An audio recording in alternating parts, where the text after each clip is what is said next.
Oh. Ay, Kenji Moto. Yung mga pre nagbibenta ng mga big bike. Tayo pinapanood sir. 3 liters ang nagamit natin. Grabe, no? Wall riding pa yun, ha? Lupit. The Big Daddy Ninja. Kasama yung anak niya, Ninja Junior. Black Raven R6. Vespa, nakita ko pang diinan tong Vespa na to, oh. Carbon and Olins. Meron pang bantay, eh.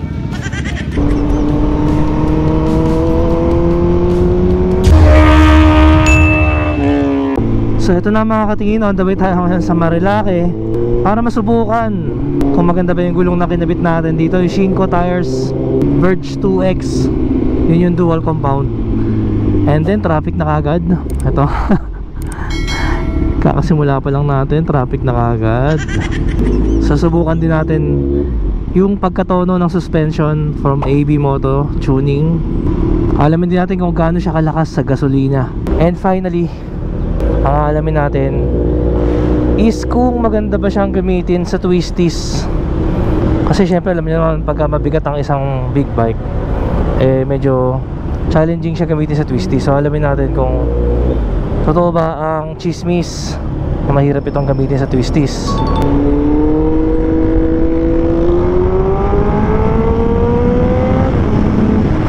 Syempre nakalagay dito titanium exhaust from Red Exhaust.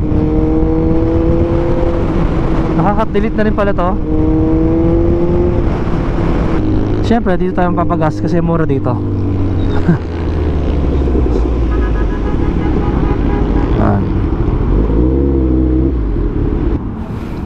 Gagawin natin, full tank natin siya. Preset natin yung trip A. Ayan, 0. Traction control 1. Okay. Full tank, pula. Problema dito, full tank natin. So mabigat siya ngayon. Top heavy to ngayon dahil naka full tank. Ayun, so kala ko mura dito, mahal din pala. 54. Meron kasi iba 53. So yun talaga pag big bike, kailangan ano ka din, aware ka din sa presyo kasi ang daming karga nito eh. Oh. Ayan doon na. Shoutout Christian. Lager ba kayo sir? Oo.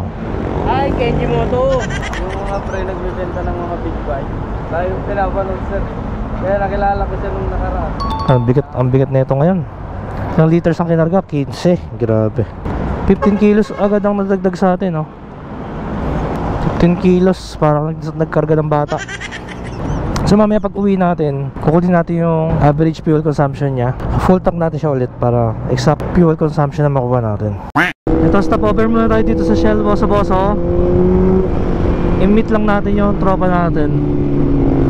Naka Ninja din. Yan, Tuesday kasi ngayon. So ito na. Let's go. Ito yung dala natin, ang ZX-14R, the Big Daddy Ninja. Kasama yung anak niya, Ninja Junior, si Kel. Yan, follow nyo. Subscribe nyo mga katingin. Yan, subscribe kayo. Super Leak Motovlog. Kaya Super Leak, binaliktad niya yung Kel. Kaya naging Super Leak.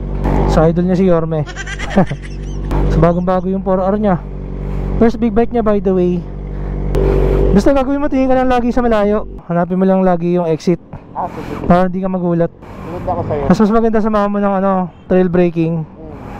Pagpaliko na, trail brake mo konti. Para, yung parang lalagyan mo lang siya ng konting-konti. Mga 5%. Hindi, i-hold mo. Hold lang pero hanggang sa, pag mabilis ka, hanggang sa paghiga, tsaka mo siya bibitawan. okay, sige. Doon. Para mag-dive yung harapan. Yayis din kaya? Kita-kis tayo doon. Ay. Bigat daw ba? Sa itsura talaga mabigat eh. So, kasama natin yung may nakilala tayo doon, mga new members ng Weva. Yan. Dapat bukas pa yung official ride ng Weva, kaya lang kailangan ko kasing reviewin to.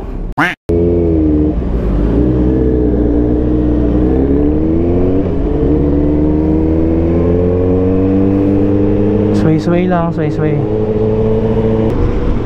First time mag-Marilake, kinakabahan ako. Marilake na naka 14R. Ang ganda ng pakiramdam, stable na stable eh.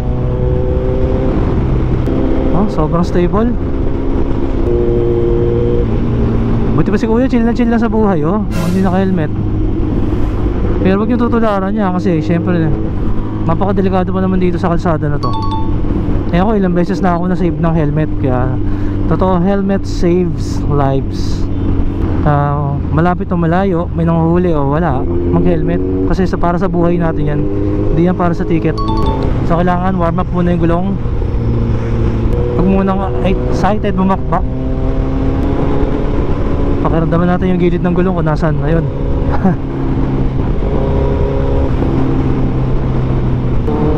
Wow, ganda ng suspension. Nasa comfort side pa rin siya, hindi pa rin sobrang tigas. Ayaw kasi yung sobrang tigas eh, baka matagtag eh.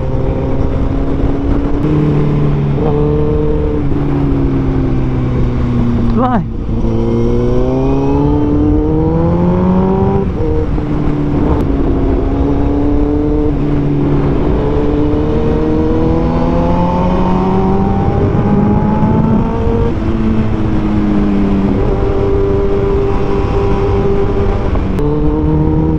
Sana walang langis. O na-lookout tayo sa langis eh. Pag may basa, iwasan natin yan. Uy, dito may mga langis minsan eh. Ayun o, may mga spot-spot pa nung dating langis eh. Ayun, sa gitna o.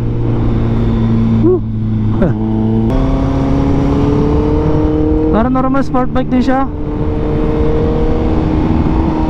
Oh, parang di siya ganun kalaking motor eh, no? Slow down tayo, tayo natin si June. Ay, si June. Tayo natin si Kel, ayun, no? Mga panigale, ayun. Ano naman, sundan naman natin si, ano, Super Leak, para may kuha naman siya.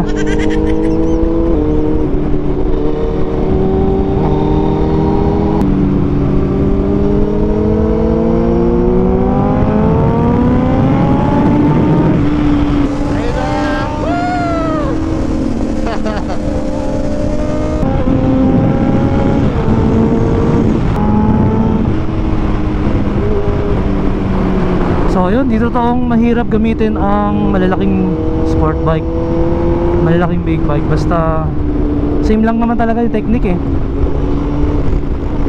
Basta tama yung technique, pares lang.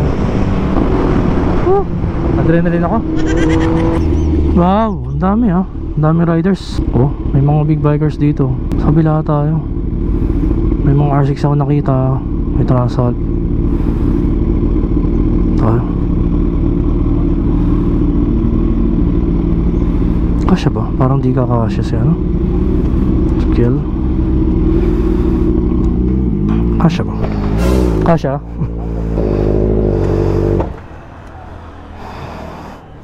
Ganda talaga ng white eh, oh. Transalt 750 na white. Gusto yung gulong natin. Ayun oh, malapit na oh. Malapit na oh. Sumagad. Nagamit eh. Halos gilid eh. Ayun, so after breakfast, lakad-lakad muna tayo dito. Tuturo ko muna kayo sa mga motor na meron dito sa Yeez, nakaparada ngayon.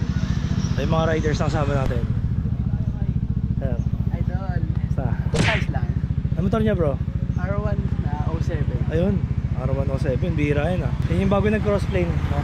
Bago nag-crossplane. Kamusta naman? Kamusta? Oh, lakas masyado. Lakas? Gano'n nakatagal sa'yo? 1 year. Yung seat height niya medyo mababa kumpara sa ano, no? Yung mga mas... Sa akin kasi sa height ko mataas eh. Dito. Pero kumpara sa mga mas modelong R1, mas bumaba yung mas bumaba. Dali natin yung mga motor dito. Ayan. Ito yung dalawa na kasama natin kanina. Nalit natin sa ano, boso-boso, dalawang MT-09 Gen 2 and Gen 3. Tapos ito yung R1 set. Nakatose eh. Ingay nito. Nakala mo jet fighter eh. Ingat mo idol. Uwi na? R7, R6R, Black Raven, R6 2000s.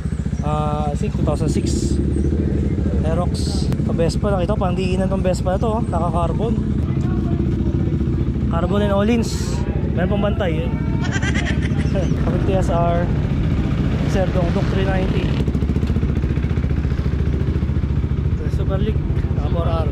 Subscribe mo na katingin. Subscribe kayo, Super League. The Big Daddy, pinakamalaki dito. Yung pinakamalaki makina. Ilang months na sa itong 4R? 2 months bro. 2 months na. Oo. Ano man sabi mo sa 4R? Napaka-solid ng tunog.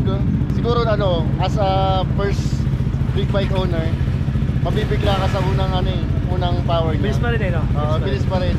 Pero hindi ko pa siya nasasagad. Sa gas, okay naman. Sa gas naman, okay naman. 21 km per liter. Oo, nag-23 pa to. Depende kasi, ano ka, mabait ko sa RPM. Okay. Yun. Yeah.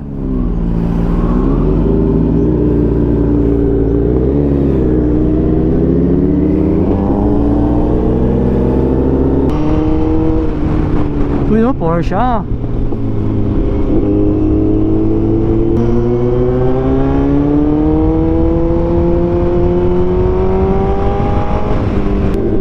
Yung klipon niya mataas pa. So, pag gumaganyan ako, pag nililin ako, parang nakataas pa yung kamay kong ganun. Hindi ba siya talaga sobrang sub-sub eh.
Ay, baba, ang lalim nun ah. Yung ang ganda ng ano, no? Mabigat yung motor mo eh. Hindi kaya matinag sa mga lubak-lubak eh.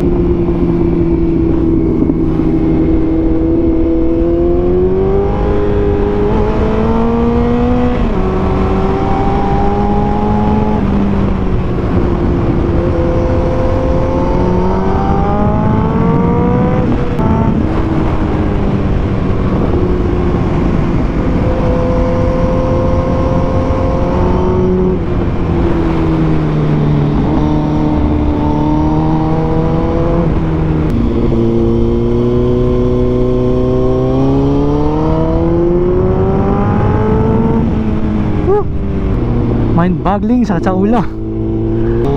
Sobrang ingay pala.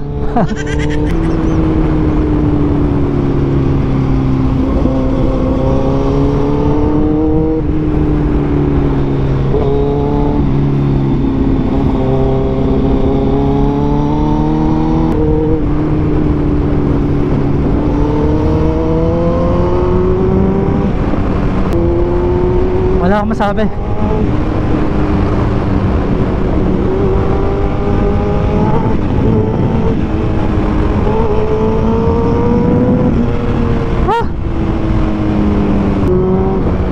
Yung handling niya same lang sa mga maliliit eh. Same lang sa mga superbikes.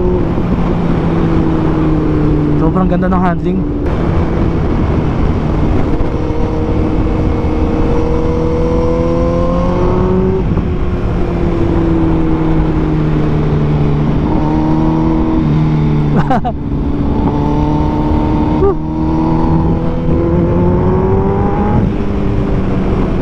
Pero syempre iba yung handling ng mga smaller bikes dito. Iba yung handling, mas may effort ka dito. Tsaka yung buwelo mo, kailangan sasagarin mo talaga yung buwelo eh.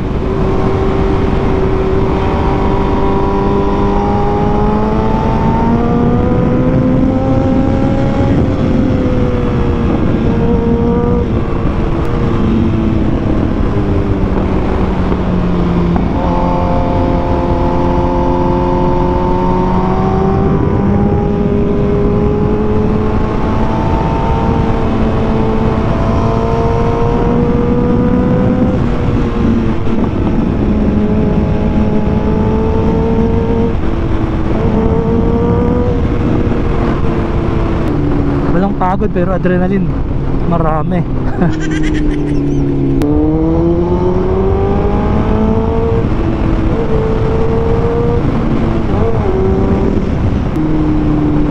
Grabe, napaka-solid. Wala akong masabi sa bike na to. Panalo.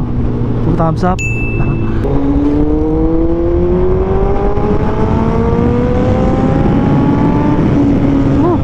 Instant power and acceleration. Ibang kaluluwa.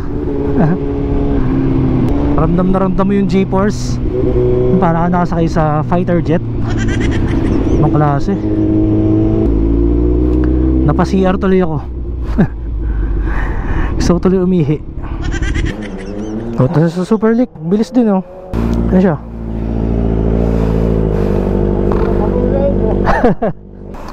Ang bilis mo din ah. Karating ko lang eh. Basta. Ano ginawa mo na sinabi ko? Pag exit dapat Pag-exit, uubusin mo talaga yung RPM. ano yung second gear, third gear lang? Oo, kadalasan second lang eh. Bihirang-bihira lang yung third eh. Pag talagang malaki yung liko. So full tank method tayo ngayon.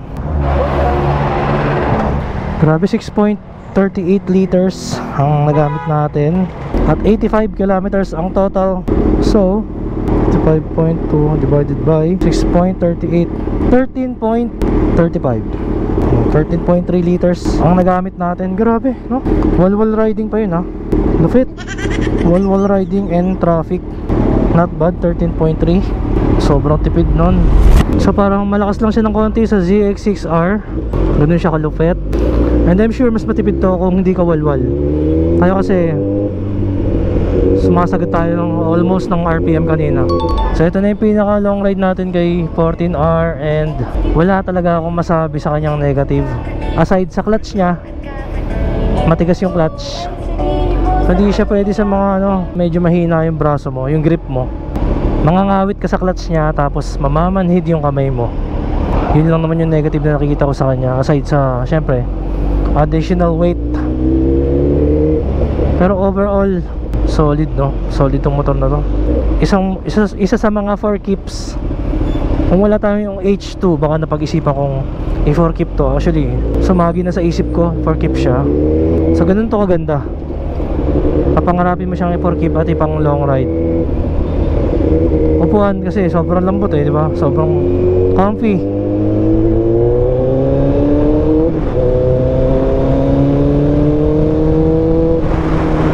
Sudden change of direction, di ba? Solid na solid. Panalo. Wala akong masabi dito. Winner to. Kung ikaw ay mahilig sa mga malalaki eh, ito ang motor na para sa'yo.